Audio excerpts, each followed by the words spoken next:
Good morning, Rabbi. Morning, Joe. I see you're in the study. What are you studying? Well, I've been watching the truckers, the group that was in Canada, and our local group of truckers coming out of Frederick to circle the Beltway. And I'm in agreement with government overreach. I think that it's worth exploring, Joe. You know, the Commonwealth of Virginia is a commonwealth for the common good to pass laws for all of us, but there are only 4 commonwealths. The others are states, and they have the same problem, is passing laws.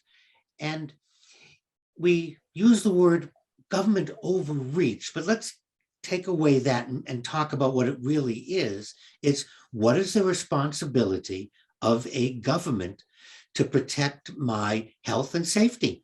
And how do we determine when the government is creating laws and rules? Let me put it a different way. When the legal system makes criminals out of everyday, honest, hardworking people, there's something wrong with the law. And I think that may be a good way to start, is let's take a look at what the law does to the average GI Joe. Well, I know every day I stop at stop signs. I don't go through red lights.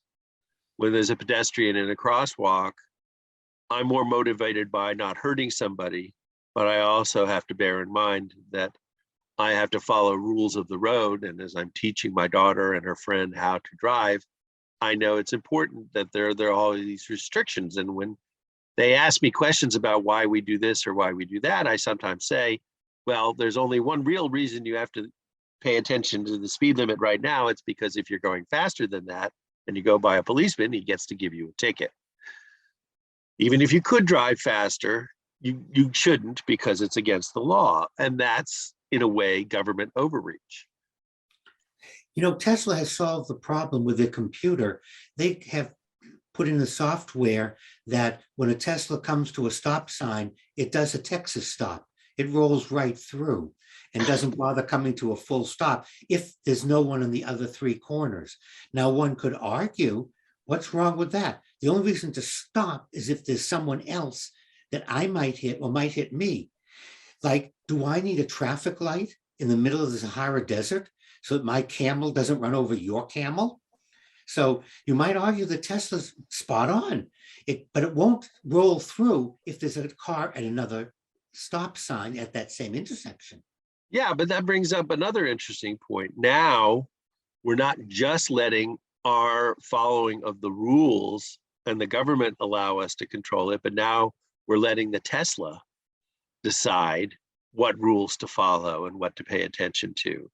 And technology is taking a bigger and bigger hand in everything we do. I didn't bother trying to figure out what time it was in my time zone. I just looked at my telephone and let it say, oh, that. And then I moved my wristwatch forward because I don't have a smart watch yet. But one day I won't know anything unless a computer has told me what to do. And that is a big argument that anti-vaxxers and other conspiracy theorists make, that the government, all they have to do is seize control of the internet, and then they will control the world because everybody will do what they're told by their computers. I don't, this idea of control the internet, that's like nailing Jello to the wall. No one can control the internet. The internet is so open. Joe, you and I have a podcast, The Rabbi and I. You and I have a YouTube channel, The Rabbi and I. I am on TikTok. If we can do those things, then no one is controlling the internet. It's perfectly open to everybody and anybody. So I think we have to take that off the table, the idea that someone can control. It was much easier to control the news when there were newspapers, when you had the printing press, and there weren't alternate sources of the news. Then you could control things. Now it really is open season and up to us as listeners and viewers to make some hard decisions. But it's also, yeah, sorry, but that's, that also, that was when news was in the era of newspapers and radio, there was the people who reported the news were trusted or distrusted. There was a lot more confidence or skepticism.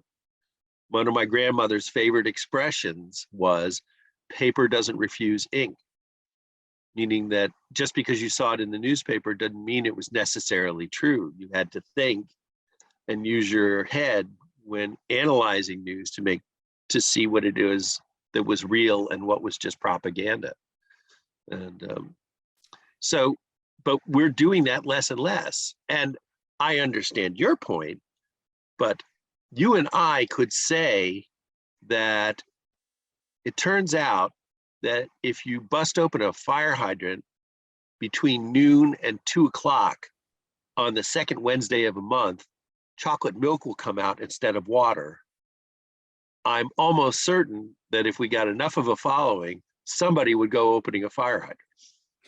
Absolutely, which brings up something that's extremely important, and that's to look out the window.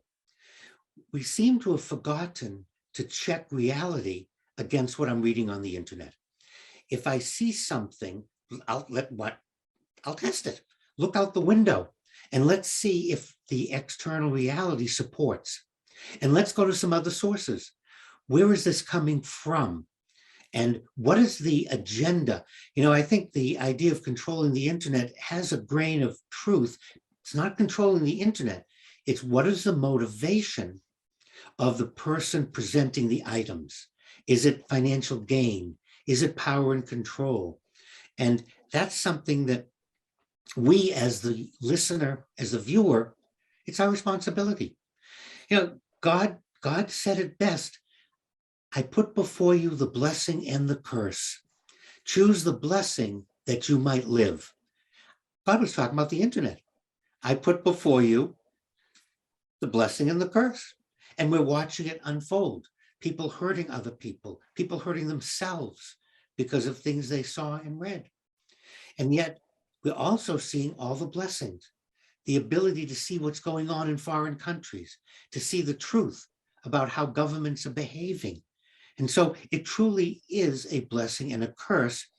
And it's our responsibility as human beings, as citizens of the Commonwealth, to choose our actions, not based on a fantasy of what we want, but on what's good for us, what's good for others, and what's healthy for society. Well, I know what I choose, Rabbi. I choose to try and continue enlightening the world to your wisdom with these YouTubes and podcasts. So thank you very much. And I would invite any of our listeners out there who would like to talk on the show about government laws and what we should have and what we should not have. We really would appreciate it. Thank you.